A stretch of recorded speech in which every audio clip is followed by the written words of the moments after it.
Hello students. इस video में हम पॉलिटिकल साइंस का एक सिंपल पेपर डिस्कस करने जा रहे हैं जिसका इंपॉर्टेंस जो है कि नेट के एग्ज़ाम यूजीसी नेट का जो एग्ज़ाम होता है उसमें रहेगा। ठीक है, इसके अलावा पीजीटी का एग्ज़ाम उसमें भी इसका इंपॉर्टेंस रहेगा। सेट का जो एग्ज़ाम होता है स्टेट एलिजिबिलिटी टेस्ट जो होता है उसमें भी इसका एक इंपॉर्टेंस रहेगा। और इसके अलावा असिस्टेंट प्रोफेसर का जो एग्ज़ाम होता है उसमें भी इसका इंपॉर्टेंस रहेगा। ओके, तो चलिए शुरू करते हैं वन बाय वन। तो पहला क्वेश्चन जो है कि हाना मतलब बहुत सारे थिंकर्स के नाम दिए हुए हैं और उनके सामने दिया हुआ है कि उन्होंने पॉलिटिक्स को कैसे डिफाइन किया। ओके, तो आपको मैच कराना है बेसिकली। तो मैं सीधे मतलब जो है कि बिना टाइम वेस्ट किए हुए सीधे डायरेक्ट आंसर बताऊंगा। ठीक है, और उसके बाद आंसर के बाद हम क्वेश्चन को थोड़ा डिटेल में डिस्कस करने की कोशिश करेंगे। तो फर्स्ट का जो सही आंसर है वो है ए, यानी कि जो मैचिंग होगा फर्स्ट वन का सी होगा। Politics as a capacity of acting in concert, ये हाना एरेंट का है। सेकंड का बी, हैरल्ड लैसवेल का क्या है, politics is art of sorry Harold Lasswell का है, politics is about who gets what when and how. David Stone ने क्या बोला था, डेविड स्टोन ने बोला था politics politics as authoritative allocation of values. Bismarck ने क्या बोला, फोर्थ का A. Okay, politics is the art of possible. तो आप इसको मैच करा लेना। ओके, आते हैं क्वेश्चन नंबर सेकेंड पे। थिंकर्स है और how they defined power, power को इन थिंकर्स ने कैसे डिफाइन किया। ठीक है, तो क्वेश्चन नंबर दो का जो सही आंसर है वो सी है। ठीक है, सही आंसर क्या है, सी। तो सीधे मैच कराते हैं। रॉबर्ट डहल ने क्या बोला, वन का ए होगा। Okay, a power A has power over B to the extent that A can get B to do something which B would not have done otherwise. Okay, वैसे ही second का क्या होगा, बी। ओके, लॉर्ड एक्टर ने कैसे define किया, power tends to corrupt and absolute power corrupts absolutely. Very famous state Lord Acton का है ये। थर्ड का क्या होगा, सी। टैलकोट पार्सन्स ने क्या बोला, power is to political as money is to economy, like money power is also circulates in society. Okay, Hannah Arendt ने क्या बोला, power as creating action in group by communication to realise public real. Okay, तो आप इसको match करा लेना, ये basically सीधे सीधे मैच है। ओके, बट ये स्टेटमेंट को आप याद कर लेना। आते हैं क्वेश्चन नंबर थर्ड पे। थिंकर्स है और उनके रिलेटेड आइडियाज़ जो है कि दिए गए हैं। क्वेश्चन नंबर थर्ड का जो सही आंसर क्या है वो है बी।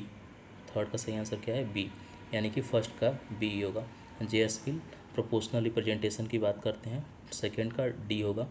सुकुमटर जो है कि या सुमटर जो है कि जो भी इनका उच्चारण होता है, और डेमोक्रेसी एज पॉलिटिकल मेथड की बात करते हैं, थर्ड का सी। रॉबर्ट डहल पोलियार्की की बात करते हैं, जोसुआ कोहेन जो है कि डेलिब्रेटिव डेमोक्रेसी की बात करते हैं। ओके, तो इसका मैच ऐसे हो। आते हैं क्वेश्चन नंबर फोर पे। विच of the following has not given elite theory, elite theory किसने नहीं दिया है। तो इसका सही आंसर क्या है, थॉमस एक्विनस ने। बाकी Mosca, Pareto and C Wright Mills ने एलिट थ्योरी को प्रोपाउंड किया था। ओके, क्वेश्चन नंबर फाइव का जो सही आंसर है, which of the does not belong to conservatism, कौन इसमें से कंजर्वेटिज्म से बिलोंग नहीं करता। फिफ्थ का जो सही आंसर क्या होगा, ए होगा, रॉबर्ट नोजी। ओके, बाकी जो डेविड ह्यूम है, एडमंड बर्क हैं और माइकल ओखस्ट हैं, ये तीनों लोग कंजर्वेटिज्म से बिलोंग करते हैं। क्वेश्चन नंबर सिक्स पे आते हैं। Which of this does not belong to critical thinkers of Frankfurt school, Frankfurt school से किसका संबंध नहीं है। तो इसका सही आंसर है रोजा लग्जमबर्ग का। बाकी जो हर्बर्ट मार्क्यूस हैं, इरिक फ्रोमैन है, जर्गन हैबरमास हैं, इनका संबंध जो है फ्रैंकफर्ट स्कूल से है। Which of this does not belong to Marxist school of thought, seventh. तो सेवेंथ का जो सही आंसर है बी है, माइकल सैंडल जो है कि मार्क्सिस्ट स्कूल ऑफ थॉट से नहीं है, ये बेसिकली है कम्युनिटेरियन इनको माना जाता है। Okay, which of this does which of this does political thinker is not related to communitarianism, communitarianism से किसका संबंध नहीं है। ओके, तो एट्थ का जो सही आंसर है डी, जॉन रॉल का संबंध कम्युनिटेरियनिज्म से नहीं है। बाकी जो है माइकल वाल्जर, एलेस्टेयर मैकेंटायर और माइकल जे सैंडल जो है कि कम्युनिटेरियनिज्म से संबंधित है। Question number nine, which of this belong to post modernism. Okay, post modernism से कौन संबंधित है। इसका सही आंसर है बोथ ए एंड बी, यानी कि पोस्ट स्ट्रक्चरलिज्म और डीकंस्ट्रक्टिविज्म, ये दोनों जो है कि पोस्ट मॉडर्निज्म से संबंधित है। ये कुछ इंडियन कॉन्स्टिट्यूशन के शेड्यूल दिए हुए हैं और उस शेड्यूल में किसका प्रोविज़न है उसको मैच कराना है। तो क्वेश्चन नंबर 10 का जो सही आंसर है वो ए है, ठीक है, यानी कि फर्स्ट का सी। शेड्यूल 5 में एडमिनिस्ट्रेशन ऑफ शेड्यूल एरियाज़ के बारे में है, सेकेंड का डी। शेड्यूल 7 में state centre and concurrent list के बारे में है।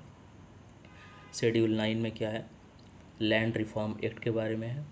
और शेड्यूल 10 में क्या है, फोर्थ का बी, एंटी डिफेक्शन ला। ओके, नेक्स्ट क्वेश्चन पे आते हैं। पार्ट ऑफ द कॉन्स्टिट्यूशन है और उस पार्ट में किसका प्रोविज़न है इसके बारे में जिक्र है, ठीक है। तो 11th का जो सही आंसर क्या है, ए है। ओके, ए 11th का सही आंसर क्या है, ए। तो आप सीधे मैच भी करा सकते हो। पार्ट 1 में किसका जिक्र है, यूनियन एंड टेरिटरी का जिक्र है। ओके, और पार्ट 2 में किसका जिक्र है, सिटीजनशिप के बारे में है। पार्ट 3 में किसका जिक्र है, फंडामेंटल राइट्स के बारे में। पार्ट 4 में किसका जिक्र है, डीपीएसपी के, यानी कि directive principle of state policy. ये इजी क्वेश्चन है बेसिकली। पॉलिटिकल ऑफिस और उनका मिनिमम एज कितना है, तो इजी क्वेश्चन ये भी माना जा सकता है। ओके, तो 12 का जो सही आंसर है वो सी है, यानी कि लोकसभा के मेंबर का कार्यकाल मतलब मिनिमम एज कितना होता है, तो 25 ईयर्स। राज्यसभा के मेंबर बनने का मिनिमम एज कितना होता है, 30 ईयर्स। ओके, पंचायत मेंबर बनने का मिनिमम एज कितना होता है, 21 ईयर्स। और प्रेसिडेंट बनने का मिनिमम एज कितना होता है, 35 ईयर्स। ओके, इजी क्वेश्चन था ये। What is the tenure of UPSC members. Okay, UPSC के जो मेंबर्स होते हैं उनका टेन्योर कितना होता है, 6 ईयर होता है। Okay, to whom the president hand over his resignation. President अपना इस्तीफा किसको देता है, तो वाइस प्रेसिडेंट को देता है। According to the constitution of India what is the name of our country. ये थोड़ा सा टेक्निकल क्वेश्चन है। India that is Bharat, India and Bharat. Okay, constitution declares India as. Question number 16 का जो सही आंसर है, यूनियन ऑफ स्टेट। कॉन्स्टिट्यूशन जो है कि इंडिया को as a union of state declare करता है। क्वेश्चन नंबर 17 आते हैं। If I find the constitution being misused I shall be the first to burn it. ये स्टेटमेंट किसका है। क्वेश्चन नंबर 17 का बी है, Ambedkar. Okay, question number 18, which one of the following is not included in the right to freedom of religion under article 25। क्वेश्चन number 18 का जो सही answer है वो डी है, to establish and maintain the institution for religious purpose. और बाकी जो फ्रीडम है, freedom of conscience, freedom to profess religion, freedom to practice and propagate religion, ये आर्टिकल 25 के अंतर्गत ही आता है। और ये नॉट पूछा था, not included. Okay, question number 19 पे आते हैं। Which of the following is not mentioned in the oath or affirmation for the president of India. Question number 19 का जो सही आंसर है डी, सेफगार्ड जो है कि नहीं मेंशन होता है, सेफगार्ड ऑफ द कॉन्स्टिट्यूशन। बाकी चीज़ें मेंशन है, preserve of the constitution, protect the constitution और defend the constitution. Okay, question number 20 पे आते हैं। 9th schedule of the constitution was inserted by which of the constitutional amendment. Okay, तो question number 20 का जो सही आंसर है फर्स्ट अमेंडमेंट के द्वारा। ओके, फर्स्ट जो कॉन्स्टिट्यूशनल अमेंडमेंट हुआ था उसके द्वारा 9th शेड्यूल को इंक्लूड किया गया था। विच one of the following is incorrect about the constituent assembly of India. Question number 21 का जो सही आंसर है सी, इनकरेक्ट पूछ रहा है, ठीक है। Some of its member directly elected on the basis of adult suffrage, बिल्कुल गलत है ये। बाकी जो 3 स्टेटमेंट है वो सही है। It was setup under the cabinet mission plan, it existed till 24th of January 1950, originally it had 389 member. ये 3 स्टेटमेंट सही हैं। स्टेटमेंट सी जो है वो रॉन्ग स्टेटमेंट है। Which one of the following events does not show lack of confidence of the Lok Sabha in government. Question number 22 का जो सही आंसर है ए, एडजॉर्नमेंट मोशन, ठीक है। ये लैक ऑफ कॉन्फिडेंस को शो नहीं करता है। ओके, बाकी जो है कि लैक ऑफ कॉन्फिडेंस को शो करते हैं। Vote of thanks on the president address is not carried, तो ये जो है कि लैक ऑफ कॉन्फिडेंस को शो करता है। कट ऑन मनी बिल वो भी है, सेंसर मोशन है वो भी है। ओके, क्वेश्चन नंबर 23 पे आते हैं।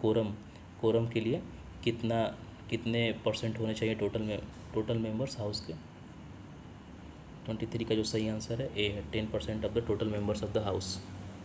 24 पे आते हैं। Who was elected to the provisional president of the constituent assembly on 19 December 1946।